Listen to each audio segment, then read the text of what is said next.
মুরগির মাংস দিয়ে ঘিলা কলিজা দিয়ে আলু দিয়ে এই পিঠাটা তৈরি করলাম। তো যখন বানাইলাম তখনই আমি ডিপ করছিলাম, ফ্রিজে রেখে দিয়েছি। যখন একটু শক্ত হয়েছে এখন দেখেন ইজিভাবে একদম উঠে গেছে।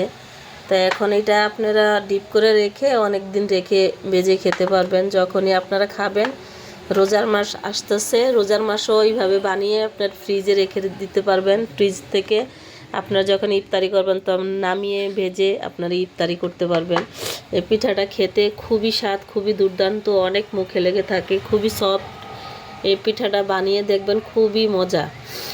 তো ময়দা, তারপরে আপনার যখন পিঠাটা গুলিয়েছিলাম, ময়দা, সাদা সয়াবিন তেল, একটু কালিজিরা, 2টা ডিম দিয়ে আমি আগে আটাটা আমি এভাবে গুলিয়েছি। তারপরে ভিতরের যে দিলাম মুরগির মাংস, ঘিলা, কলিজা, তারপর আলু, এইগুলো আপনার সব মাংসর যে মশলা ওগুলো দিয়ে ঘি দিয়ে ভেজে নিয়ে তারপর ভিতরে দিয়ে ফ্রিজে রেখেছি আধা ঘন্টার মতো। তারপর যখন শক্ত হয়ে গেছে এখন আমি এগুলা পলি করে রেখে দেবো, বা একটা বক্সের মধ্যে রেখে দিতে পারবেন। আপনারাও যদি বক্স থাকে বড় বক্সে রেখে দিতে পারবেন।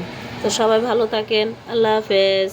কেমন লাগছে আমার রেসিপিটা কমেন্ট করে জানাবেন। আর আপনারা ট্রাই করে দেখবেন, এই রেসিপিটা অনেক সেই স্বাদ।